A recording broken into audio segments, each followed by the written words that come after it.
बजाओ ताली, गाते हैं हम कव्वाली, बजने दो एक तारा, छोड़ो जरा तुम्हारा ये बाल।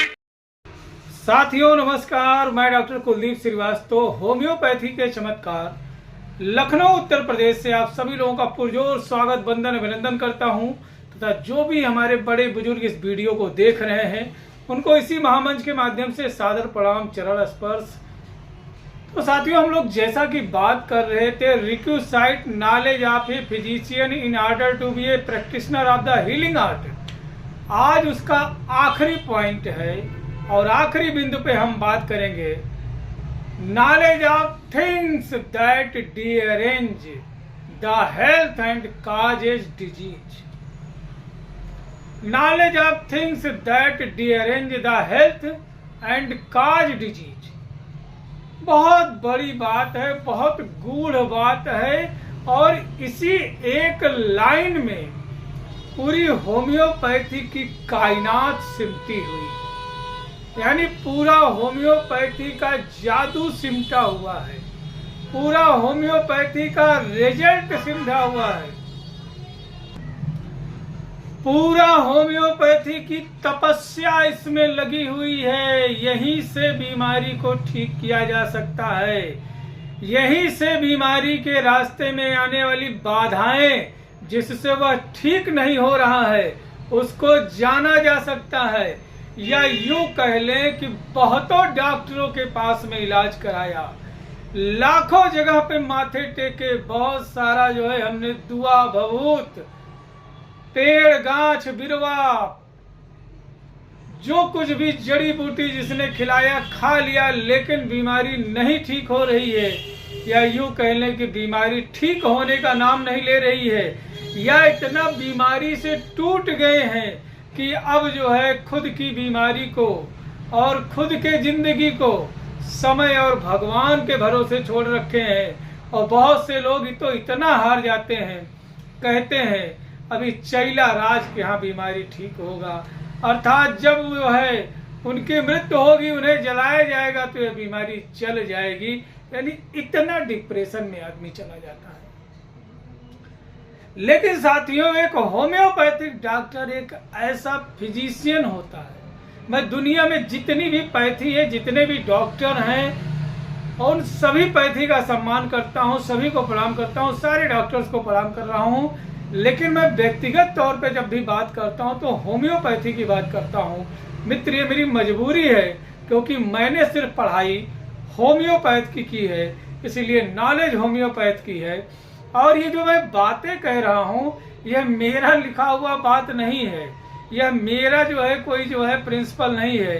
यह जो इस पैथी को बनाए, जो कि MBBS MD थे, यह डॉक्टर सैमुअल हनीमैन साहब के कॉन्सेप्ट हैं। उसी कॉन्सेप्ट को लोगों तक पहुंचाने की कोशिश कर रहा हूं, जन जन तक जो है पहुंचाने की कोशिश कर रहा हूं। और बेजान मुर्दे जो पड़े हुए हैं, जो बहुत मायूस हो गए हैं, जो बहुत टूट गए हैं, जो बहुत निराशावादी हो गए हैं, वह चाहे फिजिशियन हो होम्योपैथिक या मरीज हैं, उनमें एक आशा की किरण पैदा करने की कोशिश कर रहा हूं। और यह झूठा कोई वादा नहीं है, यह संकल्पवान है, यह ऊर्जावान है, और यह जो है आपको ठीक करके ही छोड़ने वाली पैथी है। और इसका तो उदाहरण क्या दें, अब तो विश्व पटल पर जर्मनी भी, जहां से होम्योपैथ की शुरुआत हुई है, वह भी हिंदुस्तान के रिजल्ट को, हिंदुस्तान के प्रयोग को, हिंदुस्तान के रिसर्च को और हिंदुस्तान के होम्योपैथी में योगदान को बहुत ही आसानी से, सहजता से स्वीकार कर रही है। और यह कह रही है कि होम्योपैथी के क्षेत्र में हिंदुस्तान का जो योगदान है वह दुनिया के महानतम देशों में से एक है और इनका योगदान सर्वोपरि है। साथियों, एक होम्योपैथिक डॉक्टर को कुछ चीजों से दूर रहना चाहिए।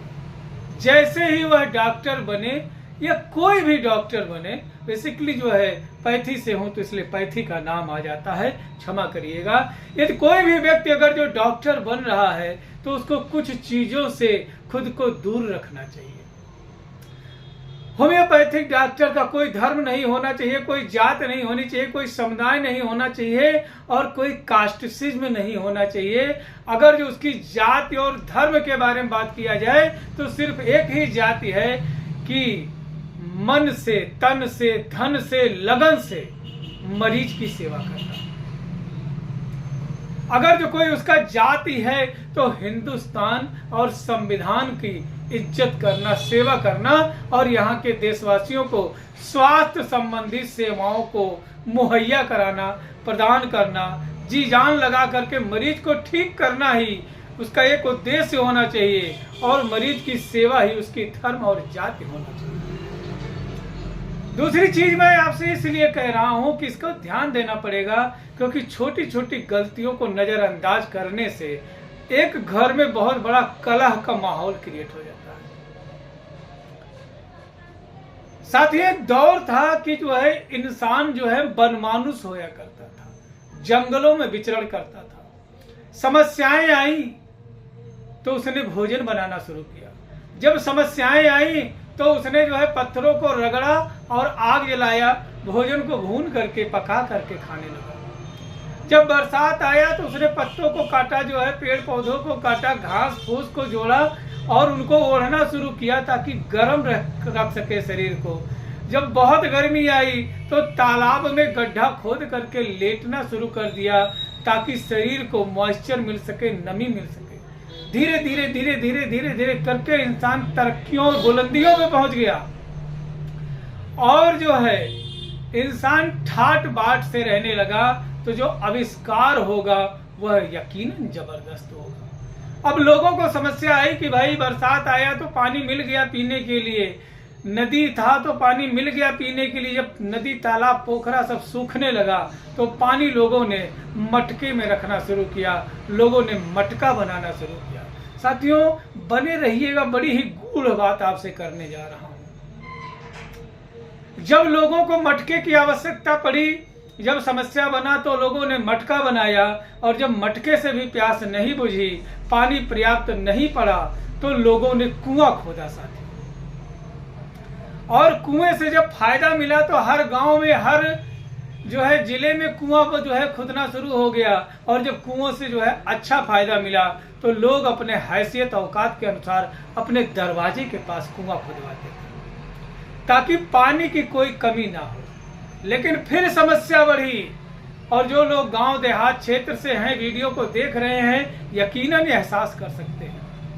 अब कुआं तो है, जगत भी बना हुआ है, लेकिन मेढक को कूदने से कौन रोक सकता है। मेढक कूदते कूदते आकर के गिर जाते थे, कुत्ता बिल्ली आकर के गिर जाता था, गाय जानवर गोरू माल जो है आकर के गिर जाते थे। जब गिरे तब तो पता नहीं चला, लेकिन जब सुबह देखे तो फूल करके डेड बॉडी उसमें तैर रही है। साथियों मजबूरी होती थी, घिन लगता था, अंदर से ओकाई जी मालिश करने लगता था देख करके कि अब यह पानी कैसे पिया जाए। लेकिन मरता क्या नहीं करता, जिंदा रखने के लिए पानी को पीना ही पड़ना पड़ता था और आदमी पीता था, छान लेता था, उसी में काई आके बह जाती थी। कुछ ऐसे कुएं होते थे जो समतल पे होते थे, लोग जो है पहले खुले में शौच करते थे तो वह भी चीज आकर के उसी कुएं में भर जाता था बरसात में, जिसके वजह से डायरिया, हैजा, कालरा जैसी महामारी लोगों को होने लगी। लोगों ने और तरक्की किया साथियों कि जो कच्चे मकान थे उनको पक्का मकान बनाया और पक्के से मंजिला, तल्ला, 2 तल्ला, 4 तल्ला, 6 तल्ला बनाना शुरू किया। लेकिन कुएं को कैसे ले जाए दूसरे मंजिल पे, तीसरी मंजिल पे, चौथे मंजिल पे। मरता तो वो था जो गरीब होता था, जो उसके यहाँ नौकरी करता था कि बाबूजी 4 मंजिल पे लेटे हुए हैं, बाल्टी बाल्टी पानी भर भर भर कर जीने से पहुंचाया जाता था, बाबूजी नहाए। कुछ लोगों को मार पड़ती थी, कुछ लोग बगैर मारे ही समय से मर जाते थे। 3 मंजिला, 4 मंजिला, 2 बाल्टी पानी आदमी लेके चल रहा है, चक्कर आ गया, गिर गया, सर फट गया, चोट लग गई, लेकिन मरता क्या नहीं करता। मजबूरियां थी, पेट था, घर था, परिवार था, जिम्मेदारियों के जेब का छेद था जो मेहनत कराता था इंसान से। इंसान पानी भर भर करके ले करके जाता था।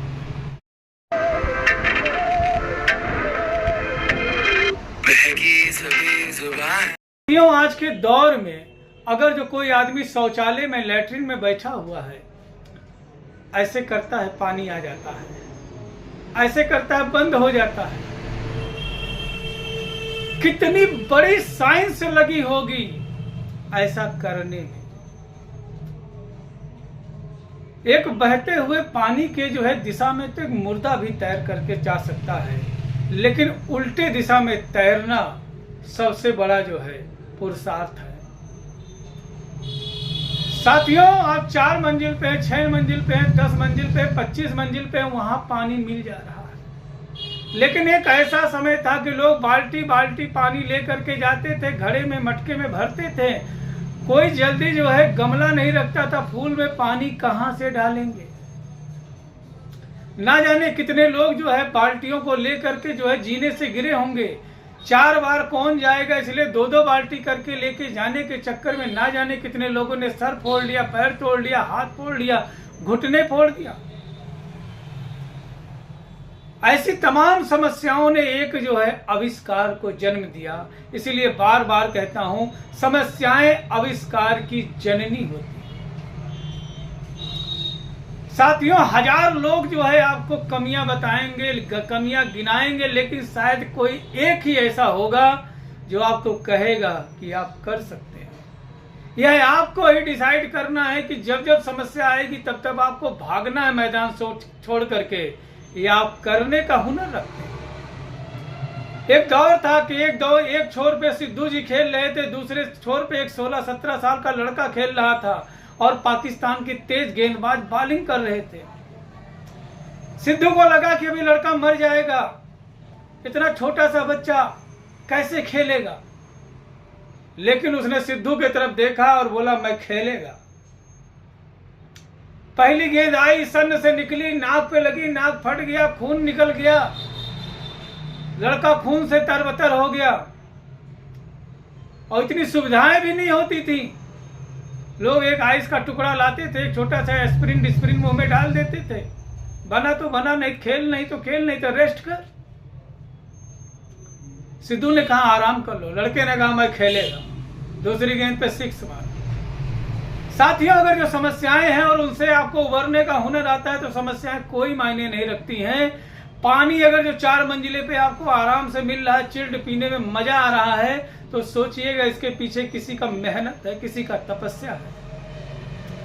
लोगों की समस्याओं को देखते हुए एक इंसान उभर करके आया जिसका नाम था अरुटनऑफ, जो कि रूस के थे। इन्होंने जो है काइनेटिक एनर्जी और सेंट्रीफ्यूगल एनर्जी के मिश्रण को जो है लोगों के सामने जब रखा होगा तो क्या लोगों ने कहा होगा वाह वाह अरुटनऑफ तू चढ़ सकता है, चढ़ा सकता है। क्योंकि इनका कॉन्सेप्ट ये था कि जमीन से पानी को खींच करके उल्टे दिशा में भेजना, यानी खींचेंगे नीचे से भेजेंगे ऊपर से। क्योंकि अरुटनऑफ ने कहा था कि मैं कुआं बनाना नहीं चाहता हूं, मैं दुनिया में साइंस का आविष्कार करना चाहता हूं, ताकि इस कुएं में जितनी पानी है, इस समुद्र में जितनी पानी, इस नदी में जितना पानी है, उसका एहसास लोग अपने घरों के टंकियों में कर सके। एक समंदर से पानी कभी खत्म नहीं होता। अगर जो आपके घर में समय से मोटर चलाया जाता है तो आपके घर में भी कभी पानी की कमी नहीं होगी और कभी भी ऐसी नौबत नहीं आएगी पिछले जैसे कि लोग लैट्रिन बाथरूम में बैठते थे और कहते थे भैया एक लोटा पानी दे दो जरा। आदमी जो है मारे चिड़चिड़ाहट के पागल सा हो जाता था कि जाके अंदर बैठ गया और बाहर से पानी मांग रहा है।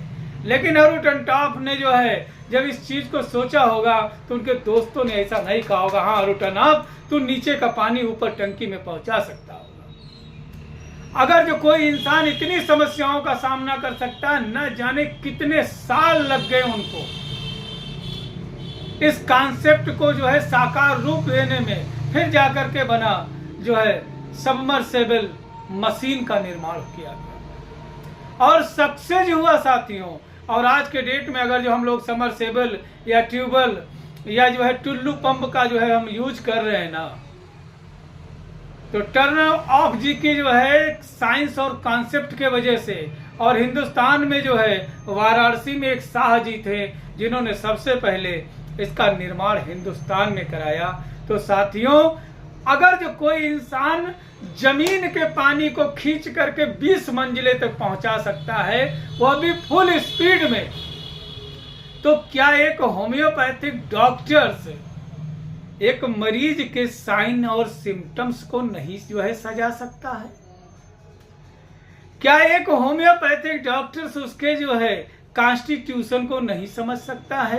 क्या एक होम्योपैथिक डॉक्टर उसके जो है causation of disease, aggravation of disease, seats of the disease, nature of the disease and complaints due to miasmatic problems को नहीं समझ सकता है? बस इतना सही तो करना है कि जब मरीज आए तो खामोश होकर उससे प्रणाम करिए, उसको अपनापन का एहसास कराइए, उसको प्रेम से बैठाइए, उसको यह एहसास कराइए कि वह एक सही जगह पे आया हुआ है, और उसको यह भाव दिलाइए, उसको यह विश्वास दिलाइए कि वह ठीक हो जाएगा। उससे मित्रवत व्यवहार कीजिए कि वह अपनी मन की बात को आपसे कह सके। और जब वह आपसे कुछ कहना शुरू करे ना साथियों, तो सिर्फ आपको हाँ में सर हिलाना है और लिखते जाना है, लिखते जाना है, लिखते जाना है, लिखते जाना है। क्योंकि कहा गया है ना कि जब इंसान लिखता है तब उसको दिखता है, जब जब इंसान लिखता है तब तब उसे दिखता है, और वो दिखता है जो किसी को नहीं दिखा। अगर जो किसी को दिखा होता तो किसी के क्लिनिक में वह ठीक हो गया होता। आज तुम्हारे क्लिनिक में वह दिखा है तो यकीनन वह तुमसे ठीक होगा। लेकिन कुछ लोग घमंड में चूर रहते हैं। किस चीज का घमंड, किस बात का घमंड? रतननाथ साहब को क्या घमंड था? क्या एपीजे अब्दुल कलाम साहब को घमंड था? क्या हमारी बहन जो कुरैशी जो पाकिस्तान पे जाकर के जो है इंडिया के जो है झंडे को जो है फहरा करके आसमान में आई, क्या उसे घमंड था? क्या दुनिया के महान सक्सेसफुल इंसान जो है क्या उन्हें घमंड है? सिंप्लिसिटी है। और हमेशा दिखाता वही है जिसके पास में दरिद्रता की चरमतम सीमा होती है। एक सामान्य इंसान जो है, जो कि घमंड से भरा है, परिपूर्ण है, आप देख लीजिएगा उसके हाथों में घड़ी चमचमाती मिलेगी, मोबाइल जो है एकदम एक क्लास का होगा, कपड़े टनाटन होंगे, जूता मोजा एकदम बिल्कुल क्लियर होगा। लेकिन हाँ, अगर जो बात कर ले 10-5 हजार कैश की, तो पता चल जाएगा सब EMI पे आ रहा है। EMI कोई गलत चीज नहीं है, कोई बुरी चीज नहीं है, लेकिन जरूरतें जो हमारी होनी चाहिए वो हमारे अर्न पे निर्भर होना चाहिए, हमारे आय पे निर्भर होना चाहिए, और मरीज का ठीक होना हमारे विवेक पर निर्भर होना चाहिए। हमें मरीज को बोलने देना है ताकि वह गूढ़ बातों को हमसे कर सके। जो बरसों से बात को मन में दबा करके रखा है, seats of the disease, causation of the disease, susceptibility of the disease, acute, chronic, uncommon, peculiar, characteristic, red line, guideline, symptoms को दे सके, अपनी प्राइवेसी को बता सके। और जब आप उसको देख रहे हैं तो क्लिनिक में कोई और ना हो, इवन उसका मित्र भी बैठा है, तो विनम्रता पूर्वक कह दे कि साहब आज मुझे इसे 5 मिनट बात कर लेने दे अकेले में। अगर जो कहते नहीं हम एक ही यूनिट, हम एक ही हैं, हम एक ही, 2 बदन, एक जिस्म, एक जान है, तब भी कहने साहब आज इस जिस्म को इनकी जान बनने दीजिए ताकि हम 10 मिनट बात कर सकें। क्योंकि हो सकता है संकोच बस मरीज आपसे कुछ कहे ना। साथियों, यह एक कॉन्सेप्ट है, और जो है अगर जो आपने सब कुछ कर लिया है तो अब आपको देखना है कि things that derange the health and causes disease. Things कहने का मतलब क्या हुआ? कौन कौन सी माहौल है, कौन कौन सी चीजें जिसके वजह से बीमार हो रहा है। यानी पहला ध्यान देना पड़ेगा मियाजमेटिक कंप्लेंट्स। कहीं ये मिक्स्ड मियाजमेटिक डिजीज तो नहीं है, कहीं सोरा सिफिलिस साइकोसिस तो नहीं है, कहीं कोई कंटामिनेटेड डिजीज तो नहीं है, कहीं कोई जो है गोनोरियल डिजीज तो नहीं है, कहीं कोई सिफिलिटिक डिजीज तो नहीं है। इसको आपको जानना पड़ेगा। और जो है उसके हाइजीन को जानना पड़ेगा, उसके रख रखाव, पहनावा ओढ़ावा, खान पीन, रहन सहन को जानना पड़ेगा। और जो है इससे आप एक चीज बिल्कुल क्लियर कर लेंगे कि मरीज को शॉर्ट एक्टिंग दवा देना है कि लॉन्ग एक्टिंग देना है कि डीप एक्टिंग देना है कि एक्यूट के आधार पे देना है कि क्रोनिक के आधार पे देना है। अब पता चला कि मरीज ने जो है बरसों से जो है एक आदत है कि वह जो है अपने दोस्त की खूंटी पे टंगा हुआ जो है शर्ट पहन के चला जाता है। भाई हॉस्टल में रह रहा है, अब उसके हॉस्टल में 200 दोस्त हैं तो हर दिन वह एक दूसरे का जो है कपड़ा चेंज करता है, यानी लगभग में 800 बार जो है दूसरे का कपड़ा पहनता है और बरसों से दाद खाज खुजली से पीड़ित है। तो मेरे भाई हाइजीन तो पता करो ना, कहाँ रहता है, कैसे क्या करता है। ऐसे बहुत सारी चीजों को आपको जानकारी मिल जाएगी। इसी को कहते हैं knowledge of things that derangement the health and cardiac the disease.